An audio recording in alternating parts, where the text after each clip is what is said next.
इतने मसरूफ थे हम जाने की तैयारी में, इतने मसरूफ थे हम जाने की तैयारी में, खड़े थे तुम और तुम्हें देखने का वक्त न था। कवि गोपाल दास नीरज की इन्हीं पंक्तियों के साथ हम शुरू कर रहे हैं खबरों का सफर। आप देख रहे हैं खास बात इंडिया, मैं हूं संजय सिन्हा। आप तमाम दर्शकों का बहुत बहुत स्वागत इस न्यूज बुलेटिन में। हमारे पास खबरें आ चुकी हैं, उन खबरों को हम एक एक कर आपके सामने रखेंगे। इससे पहले आप सभी को बधाई दे दूं, मैं मकर संक्रांति की, बिहू की और पोंगल की। पूरे देश में ये तीनों त्यौहार आज काफी धूमधाम से मनाया गया। कहीं पोंगल मनाया गया, कहीं बिहू मनाया गया और कहीं मकर संक्रांति का त्यौहार मनाया गया। आप सभी को बहुत बहुत बधाई, बहुत बहुत शुभकामनाएं। इससे पहले लोहड़ी का त्यौहार भी देश भर में मनाया गया और भारतीय सेना के जवानों ने कैसे लोहड़ी का त्यौहार मनाया हम आपको दिखाना चाहते हैं। जम्मू कश्मीर से हमारे पास कुछ तस्वीरें आ रही हैं। जम्मू कश्मीर में भारतीय सेना के जवानों ने लोहड़ी को सेलिब्रेट किया। घर और परिवार से दूर रह के भी अपने सहकर्मियों के साथ भारतीय सेना के जवानों ने कैसे मनाया लोहड़ी का त्योहार, आइए दिखाते हैं आपको।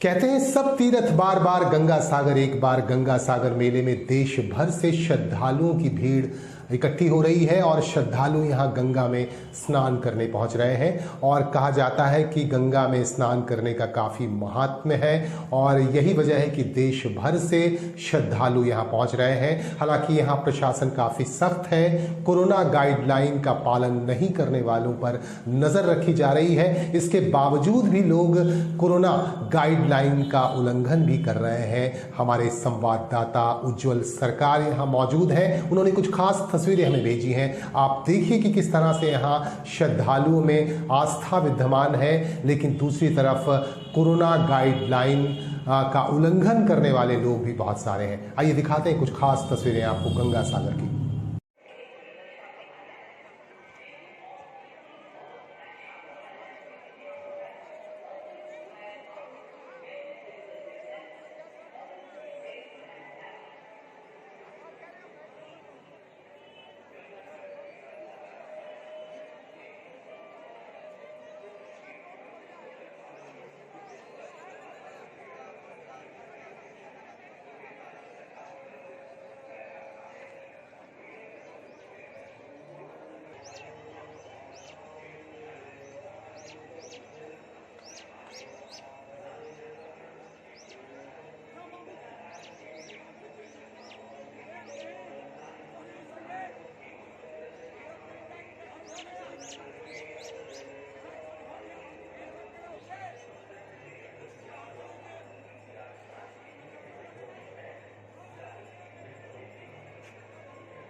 से। कैसा लग रहा है? बहुत अच्छा लगा। हम पहली बार तीर्थ करने आए हैं। हमें बहुत ही अच्छा लगा और यहाँ की सुविधाएं भी अच्छी है। बहुत अच्छी हैं। बहुत बढ़िया सारी सुविधाएं अच्छी लगी। कोविड की वजह से कोई दिक्कत आया है क्या? नहीं, कोविड का तो बहुत ज्यादा ध्यान रखा गया। कोविड पर तो हाँ जी, पल पल पर सैनिटाइजर और पल पल पे हर चीज की सुविधा है, मास्क वगैरह। रास्ते में आए तो सब में सैनिटाइजर वगैरह, सोशल डिस्टेंसिंग तो खैर आपको क्या बताएं, लेकिन हम लोग सब बरत ही रहे आपस में। भीड़ ज्यादा देखा क्या? नहीं, मीडियम है, ना ज्यादा ना कम, मीडियम है। हाँ जी, पहली फर्स्ट टाइम आए हम। इससे पहले कुंभ मेले में कभी गए? कभी नहीं गए सर, पहली बार ही आए हम यहाँ। आने से पहले क्या सुना था, कितना भीड़ होता है क्या? हाँ, बहुत कुछ सुना था कि यहाँ बहुत ज्यादा भीड़ होती है, बहुत ही ज्यादा। घबरा भी रहे थे हम, लेकिन हम गंगा मैया के नाम पर आ ही गए। मैंने कि जब आना है तो आना है। कोविड की वजह से भीड़ कम है थोड़ा। हाँ जी, तो इसी वजह से ही कम है। काफी सुन रहे थे बहुत भीड़ होगी, ये होगा वो होगा, अब खो जाओगे ये इस वजह से हमें अपने आप में भी ऐसा लग रहा था कि क्या पता हम खो ना जाए। रहने का व्यवस्था ठीक ठाक है? हाँ जी, बहुत अच्छा है। आपका नाम? कविता रेनू।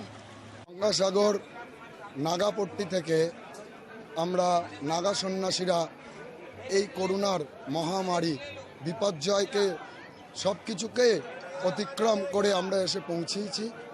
নাগা সন্ন্যাসীর সাধুগুরু বৈষ্ণব, কিন্তু এখানে এসে পরিকাঠামোর দিকটা, নাগাপট্টির পরিকাঠামোর দিকটা অনেকটাই অসুবিধায় আমরা ভুগছি। আমরা এই চ্যানেলের মাধ্যমে বিডিও সাহেবকে এবং ডিএম সাহেবকে নাগাপট্টিকার ওপরে যাতে একটু সাফাই এবং যেখানে জল টলগুলো রাখা আছে সেগুলো যেন নজর দেওয়া হয়। আমি থানাপতি মহন্ত নিত্যানন্দ গিরি, নর্থ ইস্ট জোনের প্রেসিডেন্ট। আমরাই নিজেরাই সাফাই করছি। আপনি দেখুন, আমরা নিজেরাই সাধু নিয়ে, নাগা সন্ন্যাসী নিয়ে সাফাই করছি।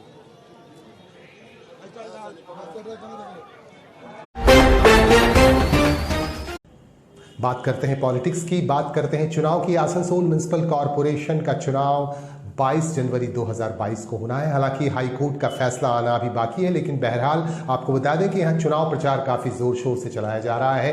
विभिन्न राजनीतिक दलों के लोग और निर्दलीय प्रार्थी अपने अपने तरीके से जनता को रिझाने में लगे हुए हैं।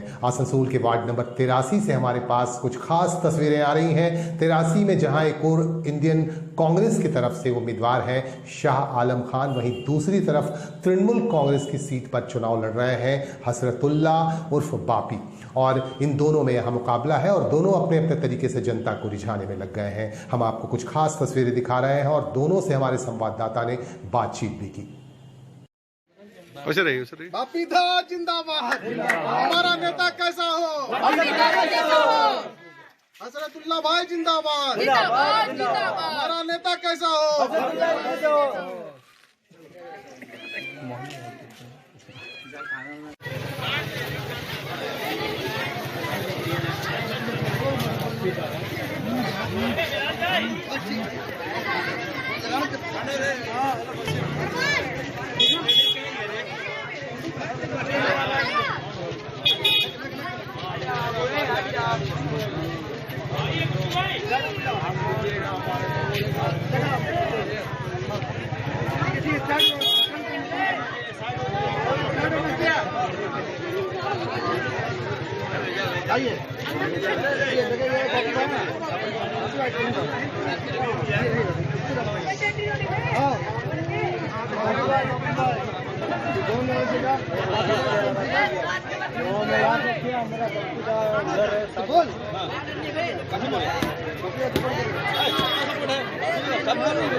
रेस्पॉन्स तो बढ़िया है, क्योंकि हम लोग का गवर्नमेंट भी है और वर्क भी हुआ है। आगे जो वर्क मैंने काउंसिलर था, एमएलए से, कॉर्पोरेशन हम लोग का है, सरकार हम लोग का है, बंगाल गवर्नमेंट, तो जमीनी तरीके से काम बहुत है। एक छोटा मोटा जो प्रॉब्लम है वो प्रॉब्लम का सोल्यूशन करेंगे। और सबसे 83 में 4-5 में झाड़ के काम हुआ, इधर भी हुआ है, लेकिन यहाँ का आज़ाद नगर का तालाब नगर बना के रख दिया है। कोई भी सियासत में जो भी होता है, कोई एरिया को नेग्लिजेंसी करता है, लेकिन हम आज़ाद नगर का जो फील्ड में देख रहे हैं, आज़ाद नगर का जो फील्ड हम देख रहे हैं, आज़ाद नगर आदमी ज़्यादा अमीर आदमी नहीं है, ज़्यादातर गरीब आदमी है। यहाँ का रोड, रास्ता, नाली जो भी है खराब हो चुका है, और जो भी बचा हुआ था, ये जो बारिश हुआ था, आंधी हुआ था, उसमें खराब हो गया। आमफान में ना काम हुआ है, जो भी हुआ है आमफान में वो खराब हो गया। एक रोड था वो उसको रिपेयरिंग करने का जरूरत था, बीच में आमफान आया, वो खराब हो गया। एक्चुअली यहाँ का जो बेसिक नीड है, गरीब है ज़्यादा, हाउस फॉर ऑल का जो प्रोग्राम है हम लोग का वेस्ट बंगाल गवर्नमेंट का, वो जमीनी तरीका से उसका घर आकर हम काम करेंगे। 3,65,000 का जो all house for all scheme है घर बनाने का गरीब का, वो हम करेंगे। सेकंड चीज़ है पानी का दिक्कत नहीं होगा, और क्योंकि हर वार्ड में हम लोग आसनसोल म्यूनिसिपल कॉर्पोरेशन से एक वाटर रिजर्वर बनाया गया है, वो पानी भी अवेलेबल हो जाएगा। और यहाँ का जो रास्ता है आज़ाद नगर का, ये आज़ाद नगर का जो मेन जिलाबी तला और जो रास्ता है, और उसका जिलाबी गाज का, और उसका जो टच रोड है, लिंक रोड है, सबको मिला के हम काम करेंगे। और वेस्ट बंगाल गवर्नमेंट का एक स्कीम है शमशान घाट और कब्रस्तान का, तो यहाँ ये चीज को लिए हम कब्रस्तान का वॉल बनाए। क्या है यहाँ पे लोगों के मेन मुद्दा क्या है? तो यहाँ जो है रास्ता का, वो रास्ता हम करेंगे। पानी का किल्लत था, पानी का वाटर रिजर्वर हो गया, तो काफी दिनों से दिक्कत आ रही है। हाँ अभी हो जाएगा। और एक चीज है, यहाँ तो एक स्टाफ है, बहुत जरूरी है। यहाँ एक स्टाफ है, उसका वजह से कुछ ज्यादा यह प्रॉब्लम हो रहा है। वो अपना मर्जी में आके जॉब खोलता है, कभी बंद करता है, कभी खोलता है। अभी रिसेंटली इलेक्शन में उसको कोई पार्टी मोबिलाइज कर लिया, वो अपना मर्जी माफिक को खोल रहा, मर्जी माफिक बंद कर रहा। और क्या कर रहा, या कोई कैंडिडेट जो फोन कर रहा, वो कर रहा, वो अपने आप को सरकार बना लिया। ठीक है, इसका हम उम्मीदवार के तौर पे मुझे बोला जा रहा था, लेकिन मैं अपने आप को ये नहीं समझ में आ रहा था कि मैं उम्मीदवार हूँ। लेकिन इस मरतबा यहाँ के इलाके के लोग, जो मैं पिछले कई सालों से रह रहा हूँ, यहाँ पे जो 28 वर्षों का जो राज था, लोग उनको उखाड़ना फेंकना चाहते हैं। इसीलिए कई सालों से यहाँ के अवाम, यहाँ की जनता मुझे चाह रही थी कि मैं यहाँ से काउंसलर का चुनाव लड़ूं ताकि इलाके की तरक्की हो। कितना आशावादी है आप? मैं बिल्कुल हूँ। मेरी लड़ाई सीधा यहाँ पे किसी के साथ नहीं, मेरी लड़ाई यहाँ पे किसी राजनीतिक पार्टी से नहीं, बल्कि निर्दल के साथ मेरा लड़ाई है। और यहाँ पे मैं जीत की तरफ बढ़ रहा हूँ। यहाँ का दुआ है मेरे पास कि नल तो है, लेकिन नल जैसा है। पहले पीने का पानी का मैं सबसे बड़ा मसला हल करूँगा, नालियाँ बनाऊँगा। यहाँ पे डस्टबिन का प्रॉब्लम है पूरे इलाके में, वहाँ हेम्योपैथी कॉलेज से लेके पूरे इलाके में नालियाँ साफ नहीं होती। इसी को लेकर हमने एक सोच रखा है कि यहाँ पे मैं हेल्पलाइन नंबर एक इशू करूँगा, जो 24 घंटा 365 दिन बूथ बूथ पर एक एक करके हेल्पलाइन नंबर होगा। लोग उसमें व्हाट्सएप के जरिए उसमें कंप्लेंट करेंगे, बत्तियां नहीं जल रही है, नालियां साफ नहीं हो रही है, गंदगी यहाँ पे पड़ी है, कोई भी ऐसा कंप्लेंट होगा लोग उसमें करेंगे। रेसिडेंशियल सर्टिफिकेट, यहाँ पे जो काउंसलर थे ना, उनके चमचों के पास लोगों को 10 दिन तक दौड़ना पड़ता था, लेकिन रेसिडेंशियल सर्टिफिकेट नहीं मिलता। यदि मुझे यहाँ के लोगों ने, अवाम ने जिताया, मैं रेसिडेंशियल सर्टिफिकेट 2 घंटे के अंदर में व्हाट्सएप में हमें मैसेज होगा और मैं उनके घर तक पहुँचाऊँगा। शाह आलम खान, वार्ड नंबर 83 से कांग्रेस का उम्मीदवार। आपके प्रेस के माध्यम से मैं बोलना चाहता हूं कि हमारा पंजे का निशान कांग्रेस का 4 नंबर का बटन दबाकर आप हमें अपना दुआ, अपना आशीर्वाद और प्यार दीजिए। इस इलाके का काम होगा, इस इलाके का तरक्की होगा। पश्चिम बंगाल के मैनागुड़ी में बीकानेर गुवाहाटी एक्सप्रेस दुर्घटनाग्रस्त हो गई, जिसमें काफ़ी लोगों के मारे जाने की खबर आ रही है हमारे पास। बेहद ही दुखद घटना है और आपको बता दूं कि सामाजिक संस्थाओं के लोग यहां लगातार राहत कार्यों में लगे हुए हैं। रेलवे के अधिकारी भी यहां मौजूद हैं और आपको एक जानकारी दे दूं कि सबसे पहले यहां पहुंचने वाली एक संस्था है मारवाड़ी युवा मंच। अखिल भारतीय मारवाड़ी युवा मंच के अधिकारी और सदस्यगण सबसे पहले यहां पहुंचे और यहां पहुंचकर उन्होंने राहत कार्य शुरू किया। और आपको हम दिखाना चाहते हैं कि यहाँ सदस्यों का क्या कहना है और सदस्य किस तरह से यहाँ राहत कार्य में जुटे हुए हैं, और हम आपको खास तस्वीरें दिखाना चाहते हैं। और आपको ये भी जानकारी दे दें कि एक इंटरव्यू के दौरान केंद्रीय मंत्री अर्जुन मेघवाल ने भी अखिल भारतीय मारवाड़ी युवा मंच की काफ़ी तारीफ की है।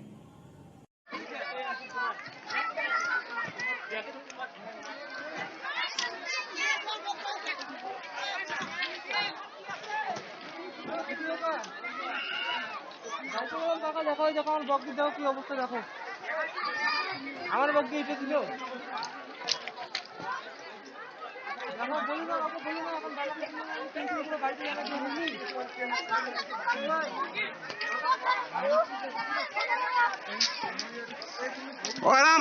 आराम से हेलो। अरे आराम से निकलने दो बंदा खड़ा है उसको उठा और दे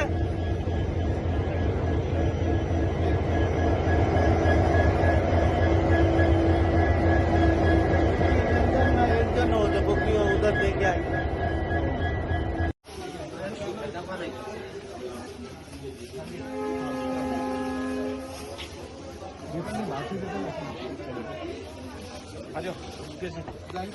कार्यकर्ता तो हमारे सामने देखा है आंखों से। तो उन्होंने अपनी गाड़ियों से फिर उनको अपनी गाड़ियों से करवाया क्या? गाड़ियों से उन्होंने दूसरी जगह धर्मशाला या शिफ्ट करने के लिए खाने का पूरा वो कर दिया था, प्रोग्राम फिक्स कर दिया था उन्होंने वहाँ से। फिर तब तक हमारे लिए ये ट्रेन लग गई थी तो उन्होंने वहीं खाना पहुँचाया, सबके लिए कंबल सब कुछ वहीं पहुँचाया और ट्रेन में सबको बिठाया। वहाँ से 1 किलोमीटर दूर पड़ता है स्टेशन, तो वहाँ से वो पैदल सामान लोगों के साथ में ले जाके हमारे को वहाँ बिठाया। तो यहाँ से फिर आगे का आपका क्या सफर है? आगे हम सर तिनसुकिया जाना है। तिनसुकिया जाएंगे। तो तिनसुकिया क्या व्यवस्था की आपने? अभी व्यवस्था कुछ नहीं किया है। जो अवध असम ट्रेन का टिकट था वो तो ट्रेन निकल गई है। अभी आगे दूसरा ट्रेन का टिकट काटेंगे, शाम तक जो भी ट्रेन होगा उसमें जाएंगे। तो अभी तो फिलहाल छुट्टी उट्टी वैसा में नहीं आता, लेकिन वहाँ ड्यूटी में के माने ड्यूटी वहाँ किए हैं और उसके बाद अभी हम लोग को भी पूरा नॉलेज नहीं आया है। खबर हम लोग को भी पूरा नहीं है। उनके परिवार को अभी तक जानकारी प्राप्त हुई है? फैमिली में अभी किसी को जानकारी अभी नहीं मिला है। हम लोग को भी बस मैंने बताया भी नहीं गया। हम लोग का बस ऐसे ही मैंने हम लोग अपने फ्रेंड सर्कल में पता किए हैं और उसके भाई अभी गए हैं वहाँ पे।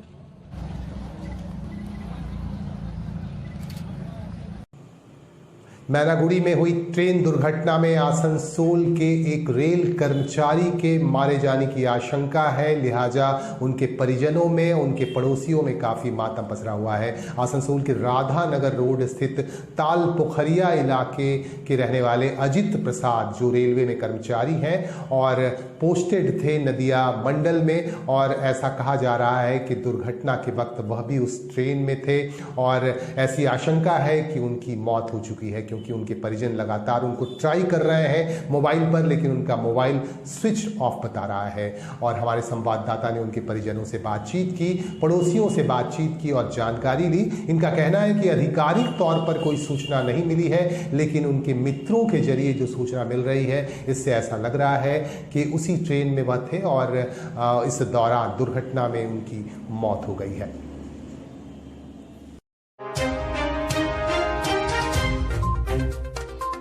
हम लोग तो जानते हैं कि वो रंगिया डिस्ट्रिक्ट डिवीज़न में काम करता है और वहीं पे वो ड्यूटी करता है। अब इस बीच में कहाँ वो कैसे गाड़ी से आना जाना किया है वही जानता है। हम लोग को खाली खबर इतने मिला है कि एक्सीडेंट किया जो गाड़ी उसमें था। अभी तक कुछ सूचना और पाए हैं कि क्या अवस्था में है लड़का, क्या हुआ है? नहीं, ऐसा कुछ नहीं। अभी आप लोग के परिवार से कोई गए हैं? छोटा भतीजा बड़ा भतीजा दोनों गया है। ऑन द वे अभी रास्ता पे नहीं है, वहाँ तक पहुँचा नहीं है क्लियर है। अभी कब निकली है? रात को ही निकल गया लोग। उनसे भी बातचीत हुई है? अभी तक कुछ नहीं, वो खाली बोल रहा है जब तक ले पहुँचेंगे नहीं कोई खबर नहीं दे सकते। रेल प्रशासन से या यहाँ के लोकल थाना से कोई खबर मिली? नहीं, अभी तक कुछ नहीं।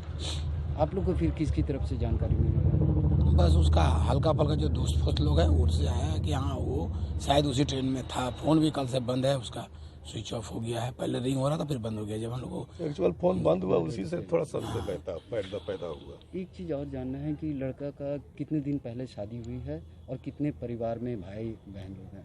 उसका ना इधर का इनका 3 भाई 1 बहन है। वो उसका शादी हुए अप्रैल में 2021 में हुआ, 26 अप्रैल को। इलाके में क्या माहौल हो गया ये घटना सुनने के बाद? अभी तो देखिए जो माहौल है कि आप लोग खुद देख ही रहे हैं कि एकदम सब आप माता में मना हुआ है। सब उसका दोस्त, उसका भाई जैसा जो भी सब अपना अपना में बसा हुआ है। आपका नाम? बब्बन प्रसाद, राधानगर रोड, ताल पोखरिया। आप चाचा हैं? फ्रेंड है और वो ड्यूटी वहीं करते हैं रंगिया डिवीज़न में और ट्रैकमैन है। तो अभी तो हम लोग को जैसा खबर मिला कि वो एक्सीडेंट में वो भी मैंने उस गाड़ी में थे।